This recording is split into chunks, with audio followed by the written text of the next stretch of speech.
भवानी नंदन गाइए गणपति जगवंदन। सिद्धि सदन गज वदन विनायक, सिद्धि सदन गज वदन विनायक। कृपा सिंधु सुंदर सब लायक, शंकर सुवन भवानी नंदन। शंकर सुवन भवानी नंदन गाइए गणपति जगवंदन। मोदक प्रिय मुद मंगल दाता, मोदक प्रिय मुद मंगल दाता। विद्यावारिधि बुद्धि विधाता, शंकर सुवन भवानी नंदन। शंकर सुवन भवानी नंदन गाइए गणपति जगवंदन। मांगत तुलसीदास कर जोरे, मांगत तुलसीदास कर जोरे। बसहु राम सिया मानस मोरे, शंकर सुवन भवानी नंदन। शंकर सुवन भवानी नंदन गाइए गणपति जगवंदन। गाइए गणपति जगवंदन। जय गणपति की। जय गणपति की।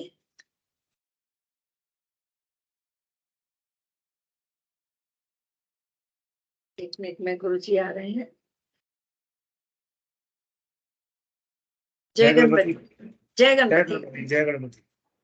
जय गणपति की गुरु जी। जय गणपति गुरु जी। जय गणपति की सर। जय गणपति गुरु जी।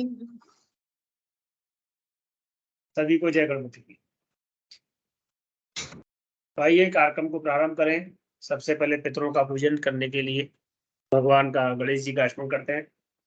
ओम शुभगश्चैकदन्तश्च कपिलो गजकर्णिकाः लम्बोदरश्च विकटो विघ्ननाशो विनायकः धूम्रकेतुर्गणाध्यक्षो भालचन्द्रो गजाननः द्वादशैतानि नामानि यः पठेत् शृणुयादपि विद्यारम्भे विवाहे च प्रवेशे निर्गमे तथा संग्रामे संकटे चैव विघ्नस्तस्य न जायते। संकल्पः। संकल्प करें। ओम श्री विष्णु विष्णु विष्णु पूर्वोच्चारित ग्रह गुणगण विशेषण विशिष्टायां शोभपंडितौ पुत्रः नामाहम्। अस्माकं सर्वेषां पितॄणां निरतिशयानंद ब्रह्मलोकवास्यादि प्राप्तैः मोक्ष कामनार्थं गया गीता पाठ कर्मणि सांगता सिद्ध्यर्थं गंधाक्षत पुष्पैः यथा लब्धोपचार द्रव्यैः पूजनं करिष्ये।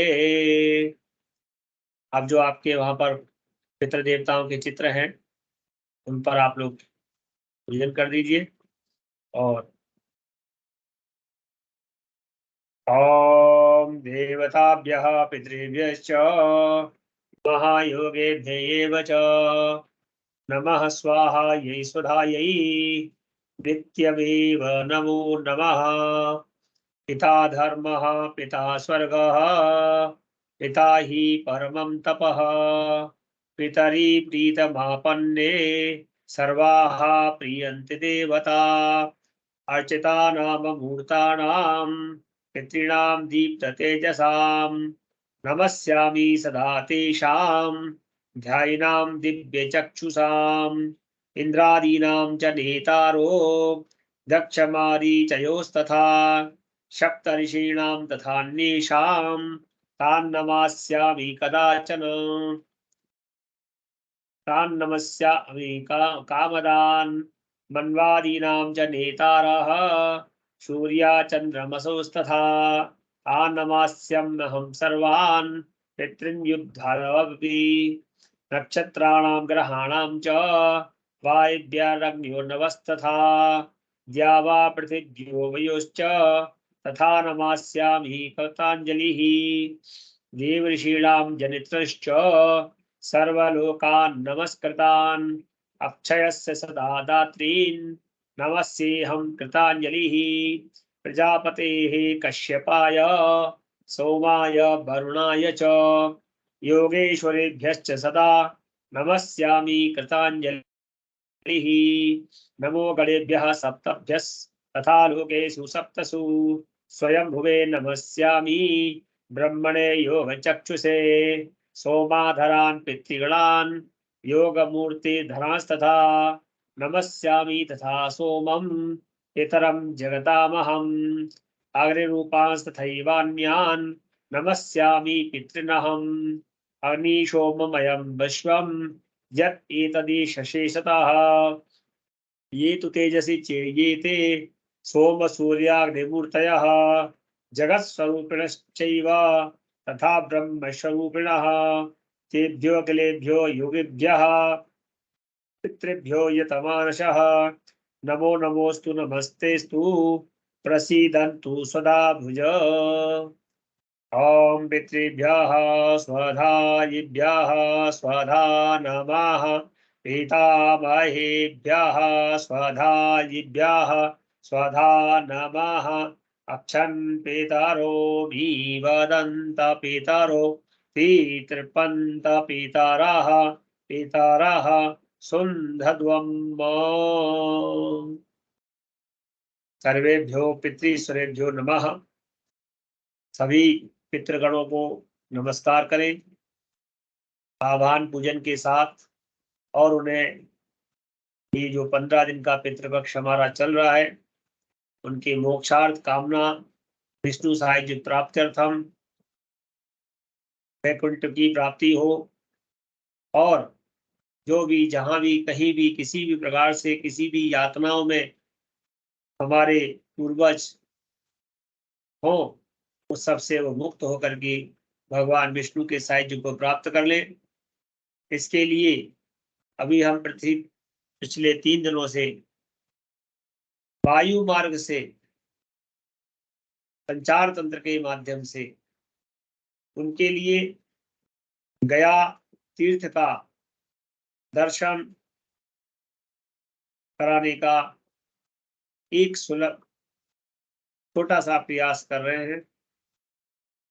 हम अपेक्षा करते हैं कि हमारे सभी के पितृपूर्वज गया धाम पहुंच गए होंगे। कल हमने गया धाम में प्रत्येक स्थान पर मुंड पृष्ठ पर राम तीर्थ पर और जितने भी हमारे प्रेतशाला आदि स्थान बताए गए हैं सभी पर उनके दर्शन के रूप में संचार के तंत्र माध्यम से उनको पहुंचाने का प्रयास किया है। आज आगे की कथा में उनको हम यह वृतांत आगे सुनाने जा रहे हैं। सच तो यह है कि वायु मार्ग से देवता भी वायु में रहते हैं, वायु में ही रहते हैं और वायु मार्ग से ही यह सब कार्य संपादित होता है। और यह जो वृतांत है यह भी वायु पुराण का ही एक हिस्सा है। तो श्री वायु महापुराण गया महात्म नामक जो 111वां अध्याय है जो कल पूर्ण हुआ था, आज हम 112वें अध्याय की कथा को प्रारंभ करेंगे। ओम सनत्कुमार उवाच यज्ञचक्रे गयो राजा बहवन्नं बहदक्षिणम् यत्र द्रव्य समूहानां संख्यां कर्तुं न शक्यते। सनत कुमार जी बोले राजा गए, एक राजा गए हैं। जैसे अभी तक पिछली बात हो रही थी कि जो गए था वो गए असुर था और उसके मुंड पृष्ठ पर यज्ञ संपन्न हुआ। लेकिन अब जो अंतिम भाग में एक राजा गए हैं उसकी बात हो रही है। तो नारद जी राजा गए ने अपने राजत्व काल में प्रचुर अन्नों और दक्षिणा वाले यज्ञों का अनुष्ठान किया, यानी बहुत संपन्नता से अनुष्ठान किए। उनमें व्यय भी किए गए द्रव्यों की संख्या बतलाना कठिन है कि उसने कितना व्यय किया होगा, ये बताना बड़ा मुश्किल है। कि कथा वा यथा लोके यथा चादि वितारकाः तथा रत्न स्वर्णाध्यायी संख्यास्तस्तु दक्षिणाः। लोक में जितने धूल के कण हैं अथवा आकाश में जितने तारे हैं, इतनी रत्नों एवं सुवर्ण की मुद्राओं की यज्ञों में दक्षिणा दी गई। तो भला उनकी संख्या कौन निश्चित कर सकता है? तो इस लोक में वैसे यज्ञ न तो हुए हैं और ना ये भूतो न भविष्यति, न पहले हुए हैं न भविष्य में होंगे।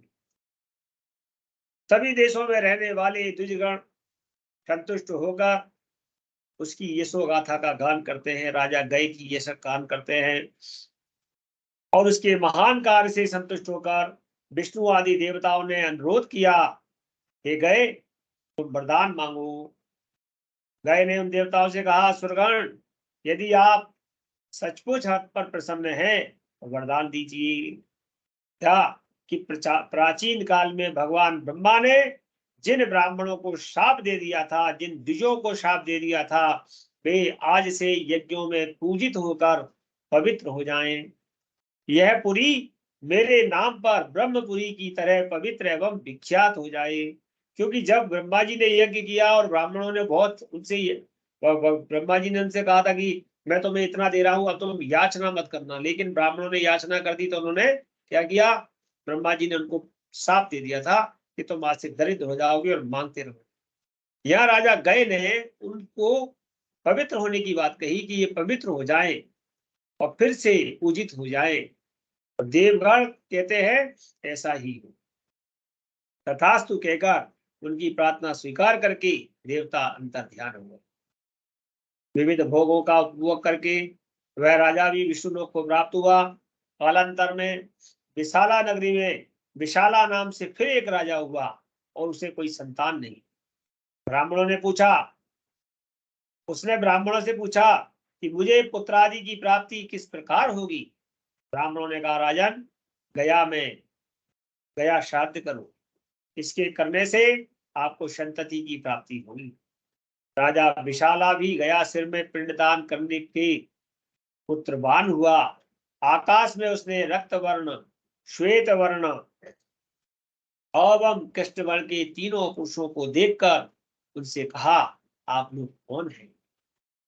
तब दृष्ट्वा तु आकाशे स्थितं रक्तं कृष्णं पुरुषम् अब्रवीत्, ये यूयं तेषु चैकैव सितः प्रोक्ते विशालकाम्, अहं सितस्ते जनकलो इन्द्रलोकादिभागतः, मम पुत्र पिता रक्तो ब्रह्मा पापकुत्तमः, अयं पिता महाकृष्ण ऋषयो येन धातिरम् अवीच नरकं प्राप्तौ मुक्तौ तत्पिंडदानतः। वो कहते हैं कि हम तीनों कौन हैं? बोले, मैं इंद्रलोक से आया हूं, मैं श्वेत पुरुष तुम्हारा पिता हूं। विशाला, मैं इंद्रलोक से आया हूं। पुत्र, यह रक्त वर्ण वाले हमारे भी पिता हैं, मतलब तुम्हारे बाबा हैं, जो ब्रह्म हत्या के कारण महान पापी हो गए थे। और ये कृष्ण वर्ण वाले पिता महा यानी तुम्हारे परदादा हैं, जिन्होंने बहुत सारे ऋषियों को पीड़ित किया था, हनन किया था। ये दोनों अवीची नामक नरक में दुख भोग रहे थे। किंतु आज जब तुमने गया में पिंडदान किया तो तुम्हारे पितामह, तुम्हारे प्रपितामह और मैं स्वयं तुम्हारा पिता इस पिंडदान से मुक्त हो गए। शत्रुकुल नाशक, तुमने पितामह प्रपितामह लोगों को संतुष्ट किया, ऐसा संकल्प किया है। अब उनके लिए जलदान किया था, उसी के प्रभाव से हम तीनों एक साथ यहां से मुक्त हुए।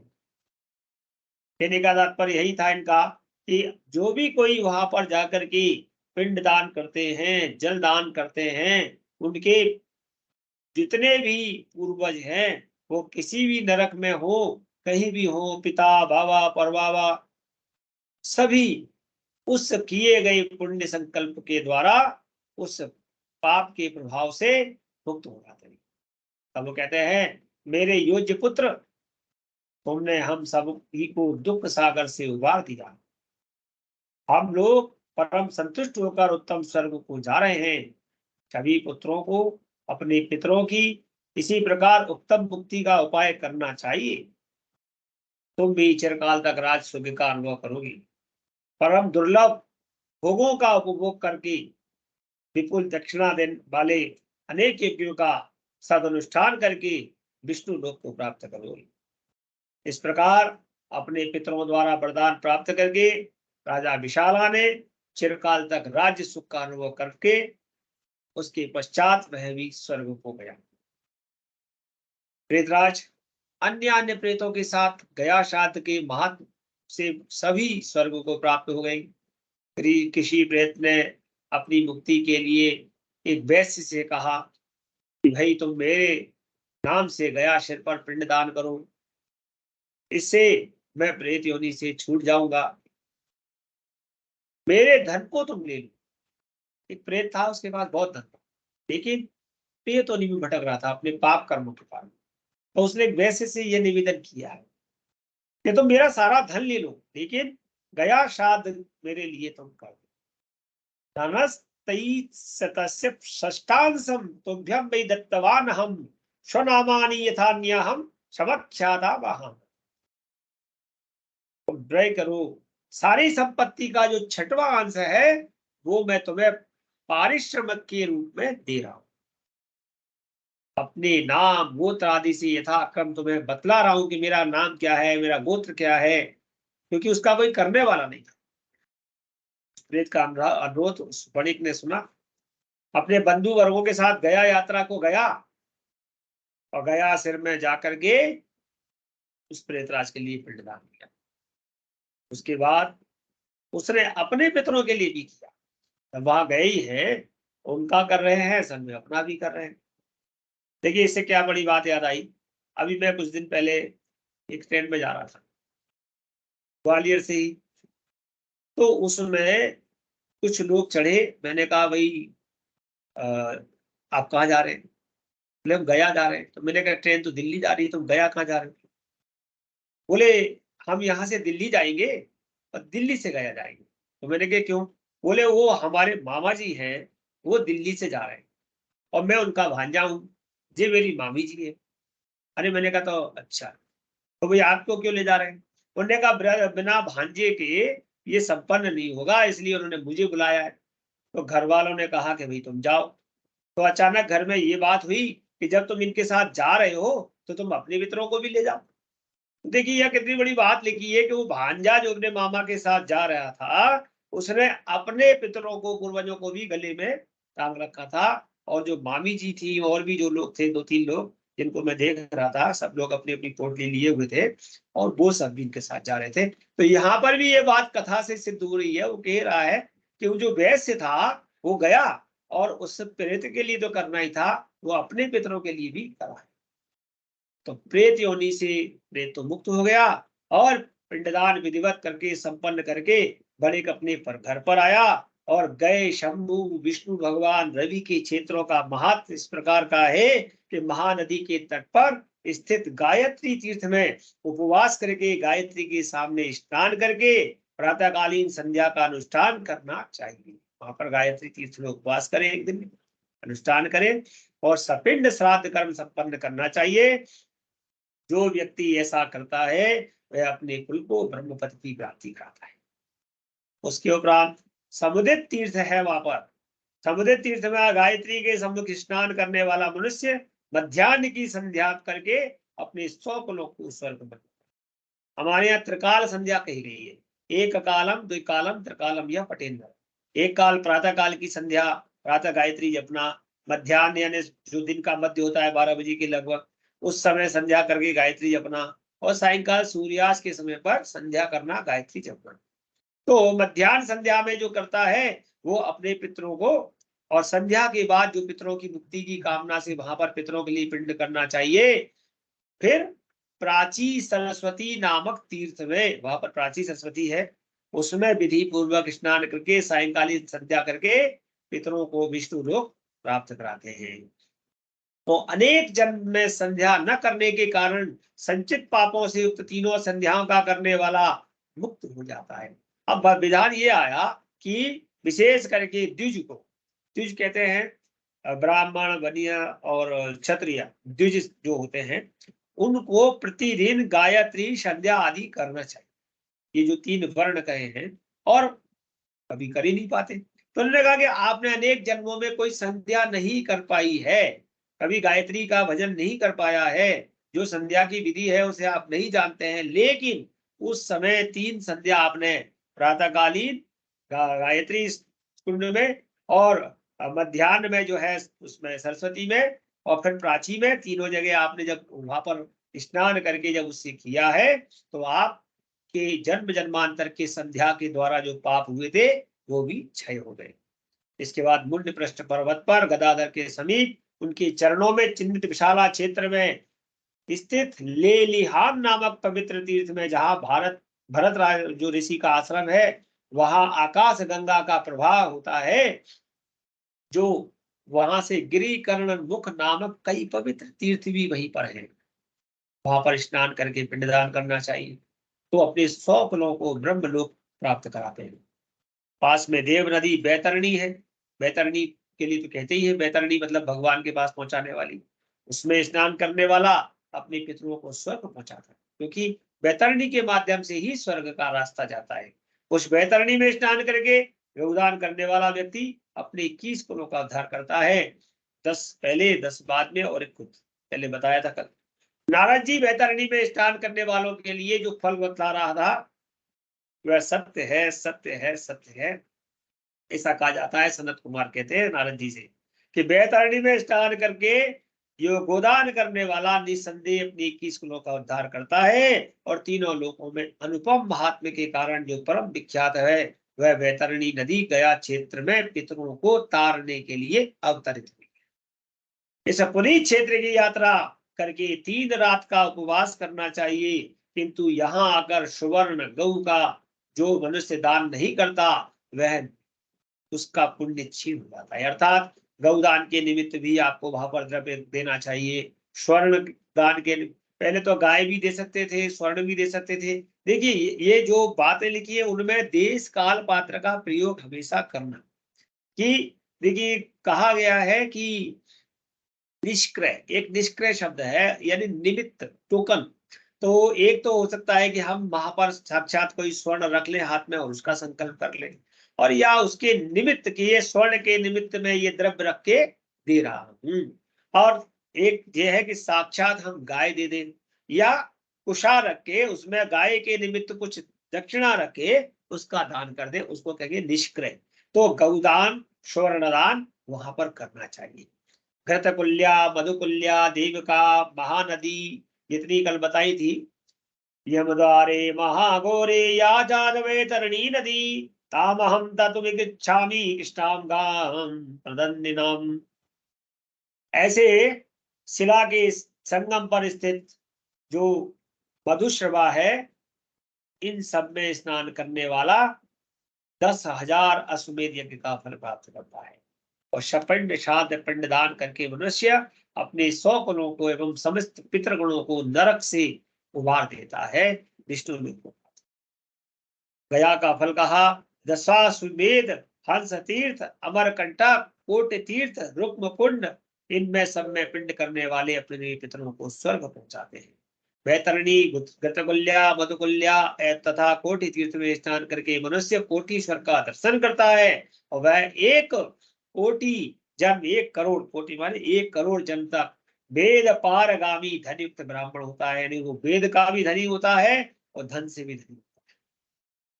मार्कंडी एवं कोटेश्वर को नमस्कार करके लोग अपने पितरों का उद्धार करते हैं। और एक बार की बात है, रुक्म पारिजात नामक वन में बहुत प्राचीन काल में महादेव जी पार्वती जी के साथ 10,000 युगों तक रहस्य क्रीड़ा कर रहे थे। संयोग से फल पुष्प आदि चुनने के लिए मरीचि ऋषि उसी पारिजात वन में आ गए। अपने सुख में विघातक होने के कारण महेश ने मरीचि को शाप दे दिया कि भाई वहां पर वो भगवान वहां पर अपनी उसमें थे, और ये मरीचि वहां आ गए।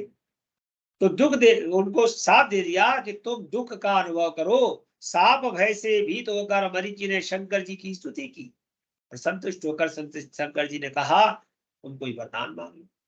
तो मरीचि ने शिव जी से निवेदन किया, भगवान इस साप से मेरी मुक्ति हो, यही प्रार्थना है। शिव ने कहा जाओ, तुम्हारी मुक्ति गया तीर्थ में जाने से ही होगी।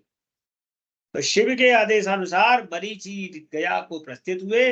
वहां जाकर शिला पर स्थित होकर परम कठोर तपस्या करनी शुरू, और उसे सभी लोग कठिनता से कर सकते थे। महादेव जी के शाप से जो मरीचि पूर्व काल में कृष्ण वर्ण के हो गए थे, वे ही अपने इस कठोर तप से महात्म से शुक्ल वर्ण भी हो गए। उन्होंने जो तपस्या की तो एकदम गोरे हो गए। तो श्री हरि ने मरीचि से कहा पुत्र तुम कोई वरदान मांगो। और मरीचि ने माधव से निवेदन किया, भगवान आपसे आपके संतुष्ट हो जाने पर संसार में कौन सी ऐसी वस्तु है जो अलभ्य हो। मैं इस शिला पर तप करके शिव शाप से विमुक्त हुआ, वह शिला परम पुनीत हो जाए, पितरों की मुक्तदायिनी बन जाए। मरीचि की प्रार्थना को स्वीकार करके भगवान स्वर्ग को चले गए। तथास्तु कहा। स्वर्ग निवासी देवगणों की पुष्करणी के पास पहुंचकर मनुष्य परम पवित्र हो जाता है। तो पुष्करणी शिला है, वहां पर दान देने से पितरों को अक्षय फल की प्राप्ति होती है, और वहां पर स्नान करने वाला प्राणी निस्संदेह स्वर्ग प्राप्त करता है।